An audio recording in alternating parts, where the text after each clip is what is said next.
Hello everyone. Today we are going to talk about tactile or touch-based problems in children with autism, and today we are going to cover tactile defensiveness. These kind of kids could very easily be picky eaters. They do not like spoon, fork in their mouth, straw drinking. So in those cases, you can always introduce things like green chewy tube, which is very tactile sensitive, helps in reducing oral sensitivity, and also Nook brush can help with the same function.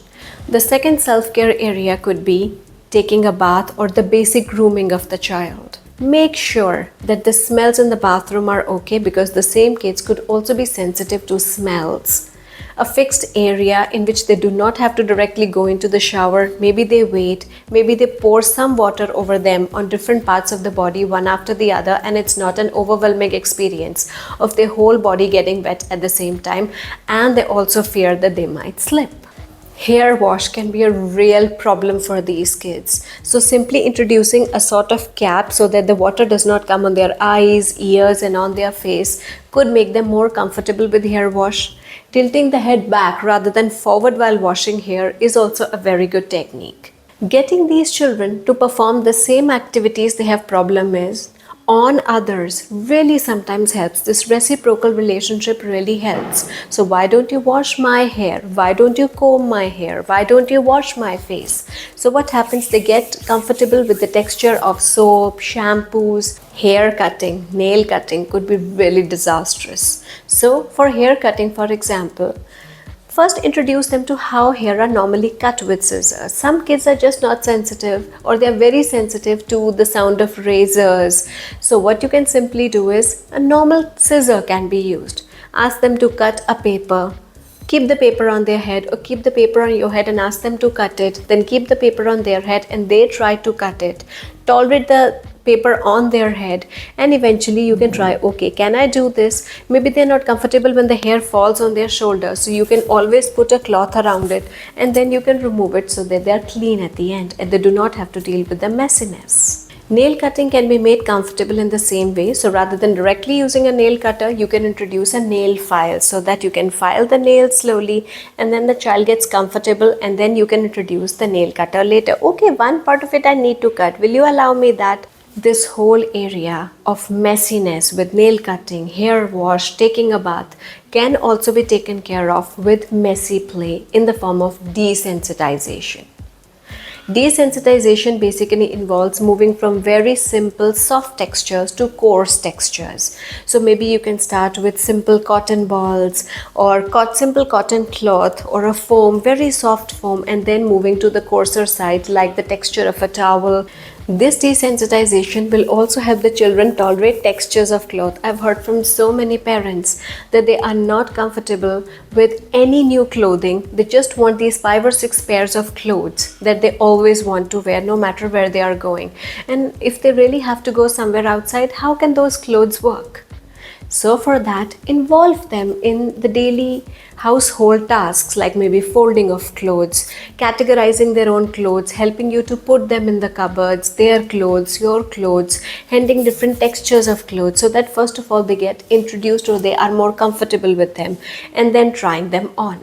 Also, use of a mirror as a feedback that how smart they look while dressed in them. So introducing one cloth, maybe a cap, gloves, occasionally introducing these things even at home on a general basis, so that when they really have to go out, it is easier for them to tolerate the textures. Play with different kind of materials. Initially, you can introduce gloves to the child, so that the child even has to immerse their hands maybe in sand or any kind of such textures. They feel more comfortable playing with the Play-Doh, with paints. Later on, one hand can have glove and the other can be removed, so that they have to use the other hand inadvertently, and it helps them to get more comfortable with it. At school, there could be so much trouble for these kids, standing close to other kids, dealing with the crowd, dealing with the texture of the chair. Maybe the teacher puts the hand to ask them to sit down because their sitting tolerance is not good.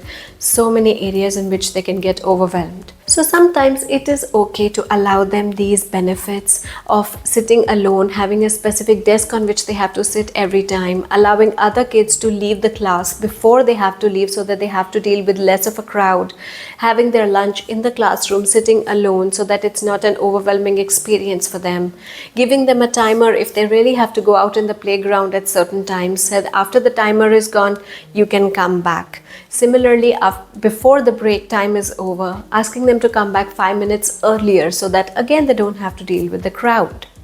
Similar kind of modifications to clothing can also be provided to these kids, like clothes without collars should be made okay for these kids, cutting the labels of the clothes so that they do not feel uncomfortable, letting them wear a preferred slipper or getting them slowly introduced to the shoes that they have to wear at school, getting them more comfortable with that at home before asking them to wear it the whole day through, increasing the time as you go. As far as sports go, they allow the best benefit to these kids, loose fitting clothes, because they are not going to like tight fitting clothes really. So allowing their sports which are no contact, badminton, tennis is okay for these kids. Playing away where they have to keep a distance from the other kids while playing. Also simpler games, hopscotch could be a very good game for them, or simple racing games where the two kids have to be separate from each other and there is no contact involved.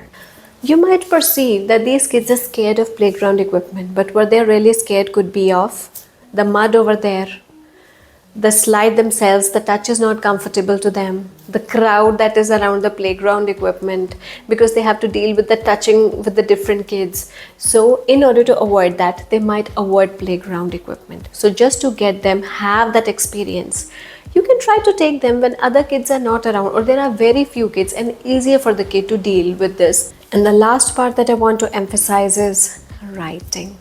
These kids might be writing with a very light pressure because again they do not want to have too much pressure on the pencil or the crayons, and it is so light that eventually fades away. So you can check out my video, click the card to understand how you can improve this particular aspect of children who have tactile defensiveness. Let me know if these simple tips were really helpful for you in dealing with tactile defensiveness of your child.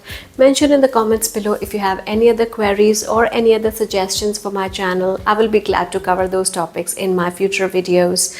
Please like and subscribe the channel and we'll meet again soon.